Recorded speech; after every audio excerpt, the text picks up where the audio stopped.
आज नवरात्रि का 5वां दिन है और आप सभी को नवरात्रि की बहुत बहुत शुभकामनाएं। और चलिए आज मैं आप लोगों के लिए एक स्वीट्स बनाती हूँ।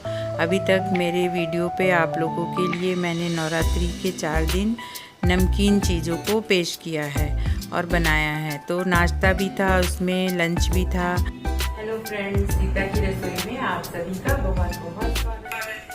तो सबसे पहले मैं एक पैन लेती हूँ, गैस पे रख देती हूँ और उसमें 2 चम्मच के लगभग मैं घी डाल देती हूँ। तो जो भी हम नवरात्रि या कोई भी उपवास रहते हैं उसमें घी से ही हम बनाते हैं। उसके बाद 1 कटोरी के लगभग मैं सिंघाड़े का आटा डाल देती हूँ और उसे थोड़ी देर के लिए भूनती हूँ। यदि सूखा है लग रहा है तो आप और घी ऊपर से ऐड कर सकते हैं। तो उसे अच्छे से हमें भूनना है और उसे काला नहीं करना है, जलाना भी नहीं है, अच्छे से भूनते जाना है। तो ये देखिए हमारा जो सिंघाड़े का आटा है बहुत ही अच्छे से भून चुका है और ये तेल छोड़ने लगा है। तो जब तेल छोड़ रहा है तो उसी समय हम सूखा हुआ जो नारियल है, घिसा नारियल जिसको नारियल का बुरादा भी कहते हैं, उसे अच्छे से मैं इसमें 1 कटोरी के लगभग डाल देती हूँ। 1 कटोरी बादाम को दरदरा पीस के डाल देती हूँ। और इसके बाद से यदि आपको लगता है कि आप जो ड्राई फ्रूट्स है खड़े ही डाल दे तो और भी बहुत सारे इसमें काजू, बादाम, पिस्ता डाल सकते हैं। तो इस तरह से मैंने सभी चीज़ों को डाल के अच्छे से इसे भून लिया है।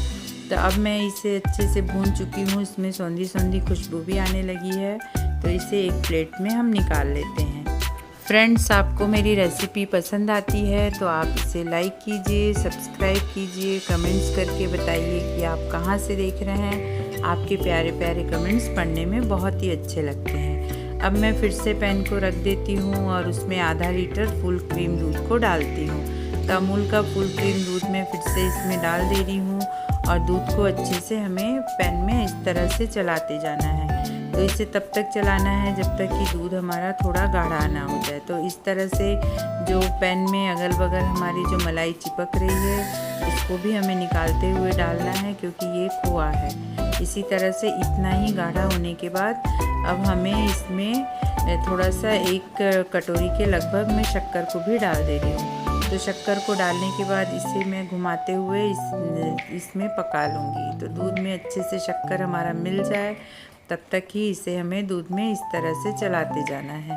तो अब धीरे धीरे हमारा जो शक्कर है इसमें मेल्ट हो रहा है। देखिए इतने अच्छे से मेल्ट हो चुका है। अब शक्कर अब अच्छे से मेल्ट हो चुका है। तो अब इसमें मैंने जो पहले अच्छे से हमने भून के सिंघाड़े के आटे को रखा था उसे डाल देती हूँ। अब उसके बाद से इसे इस तरह से चलाना है और उसमें 8 से 10 जो हरी इलायची है उसे कूट के डाली हूँ। तो वो ताज़ी इलायची, इसकी खुशबू बहुत ही अच्छी आती है और कोई भी मिठाई बनाते हैं उसमें इलायची का पाउडर बहुत ज़रूरी होता है। तो ये देखिए बहुत ही अच्छे से हमने इसे गाढ़ा कर लिया है। तो देखिए अब पकाते जाएंगे तो जो ये हमारा पेस्ट है, जो डो है, ये अच्छे से पकते जाएगा और गाढ़ा होते जाएगा। तो ये बहुत ही अच्छे से अब गाढ़ा हो चुका है। तो इसी तरह से इसका जो लिक्विड है इसे हमें सुखा लेना है, गैस पे अच्छे से इसे पका लेना है। तो अब ये अच्छे से रेडी हो चुका है। अब एक थाली में मैं पहले से निकाल के इसमें इस तरह से जो घी है उसको मैं लगा देती हूँ।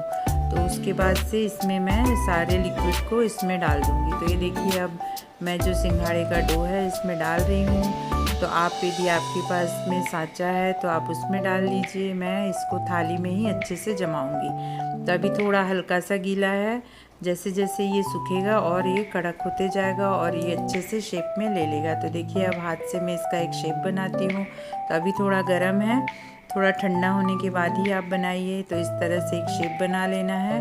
तो इस तरह से एक चौकोन में शेप बना ली हूँ और इसे थोड़ी देर के लिए मैं सूखने दूंगी। तो अब इसे इस तरह से पलटा से मैं इसे चौकोन कर लेती हूँ। तो हम इसको पलटा बोलते हैं, आप लोग इसे क्या बोलते हैं ज़रूर कमेंट्स में बताइएगा। तो इससे मैं बराबर कर लेती हूँ और बहुत ही अच्छे से डो का एक आकार दे देती हूँ। अब इसके बाद से मैं ड्राई फ्रूट्स में बादाम और पिस्ता को अच्छे से बारीक काट के या क्रश कर लीजिए, इस तरह से इसके ऊपर फैला देती हूँ। तो बहुत ही अच्छी हमारी मिठाई फटाफट और घर में रखे हुए सामान से बन जाती है। तो लगभग 1 पाव जो हमारा सिंघाड़े का आटा है उसमें करीब 3 पाव के लगभग, हमारा 3 पाव से 1 किलो के लगभग का ये हमारा मिठाई रेडी होता है। तो जो हमने सिंघाड़े का बर्फ़ी बनाया है ये बहुत ही टेस्टी है और कम से कम इसे मैं 3 घंटे के लिए ऐसे ही छोड़ देती हूँ। थोड़ी देर के लिए आप इसे फ्रिज में रख दीजिए तो ये और अच्छे से जम जाता है।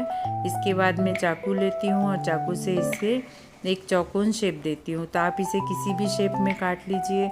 हमने जो सिंघाड़े का बर्फ़ी बनाया है बहुत ही खाने में टेस्टी था और बहुत ही अच्छा लग रहा था। तो आप नवरात्रि के पहले दिन भी इसे बना के रख सकते हैं, रोज़ एक स्वीट्स खा सकते हैं।